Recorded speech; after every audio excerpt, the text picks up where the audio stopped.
Hello and welcome to episode 5 of Wine and House Talk. My name's Andy Pater, of course, and in today's episode we're going to be talking about townhouses. We're going to be discussing how you can make them work and looking at whether they work for you or not. But before we do that, because it is Wine and House Talk, we're going to talk about a beverage, and in today's episode we're talking about Lagavulin, specifically the 16-year, which is available in most good bottle shops. It's one of my favourite whiskies after watching an old favourite, Parks and Recreation. Some of you will know of Ron Swanson. Now it's a really, really big whiskey. If you're into your whiskies, I'm sure you'll agree with me. Even the aroma after just pouring that one glass. It's very peaty, even just by smelling it.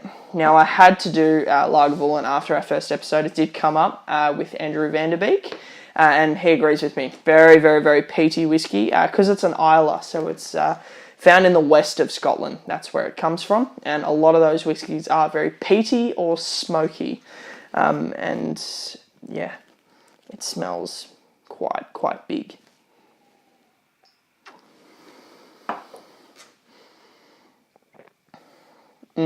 That's huge.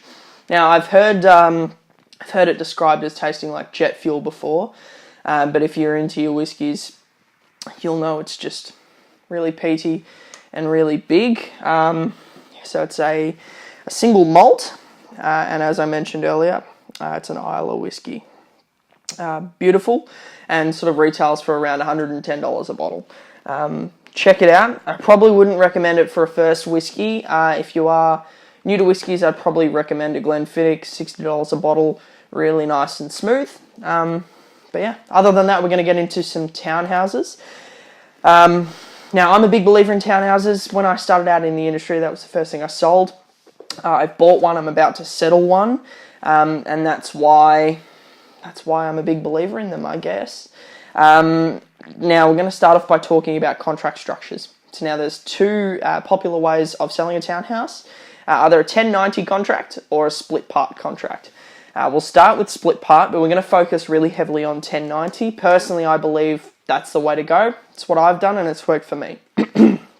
So a split part contract is where you sign two contracts, a land and a build contract, and you pay progress payments off. Now, there's nothing wrong with that, of course, but personally, I prefer 1090 contracts.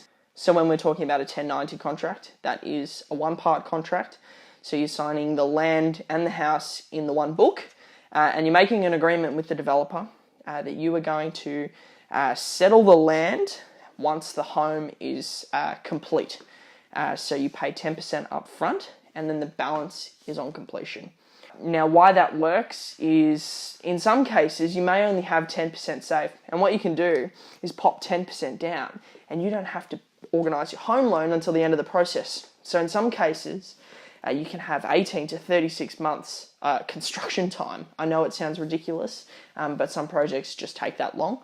And that's 18 to 36 months where you can save a little bit extra and put yourself in a better financial position. Pay off some credit card debts, get that promotion, grow your small business potentially. And it can be the difference between being able to get a home loan and not being able to get a home loan. Now, I should explain, when you go for a home loan, you're borrowing a percentage of what the house is valued at.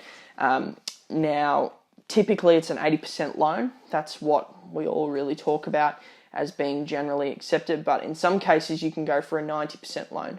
Now, what I'm talking about is getting you towards an 80% loan. That's where it can work quite well, the 1090 structure. You pop down your 10%, as I said, and then you can save a little bit more. Now, if you're going for a 90% loan, in most cases, you're going to end up paying LMI.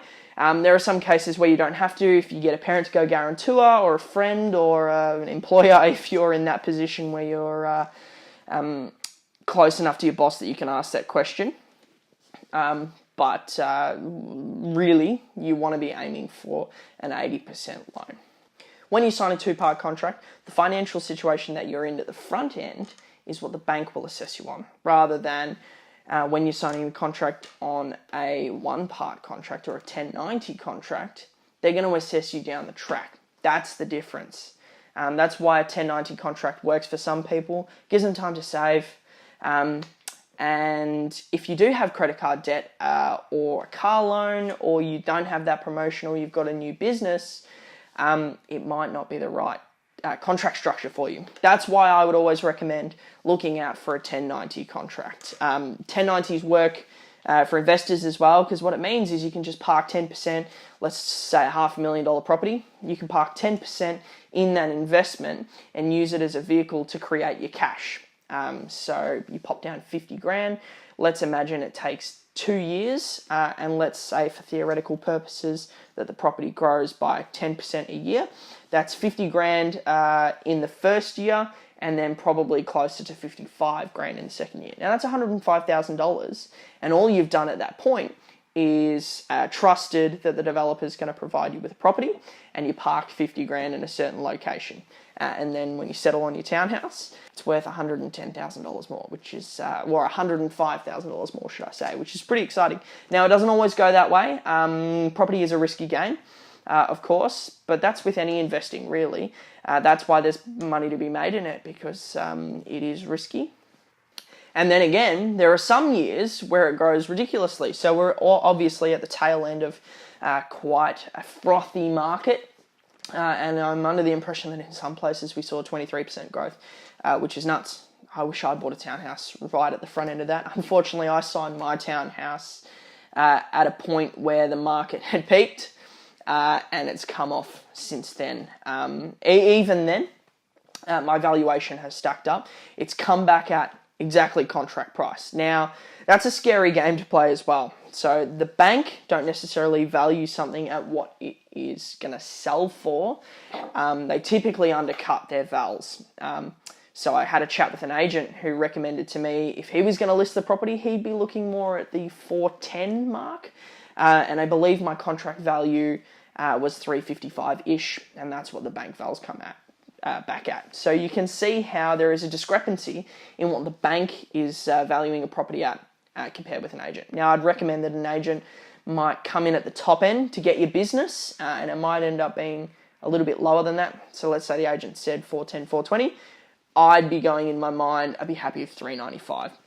It's just a personal thing. I like to manage my own expectations. I'd recommend it's a good idea for you. Hey, if the property sells for 410, you're winning. You have 15 grand in front of what you thought. But that's really it from me. There are some other fantastic benefits to buying off the plan and buying 1090. So if you'd like to subscribe to the show, we're going to be making more episodes like this on topics like what I just described. And I actually wrote a bit of an in-depth look at this situation on the Haus Talk blog. Check it out. I'm going to pop the link down below.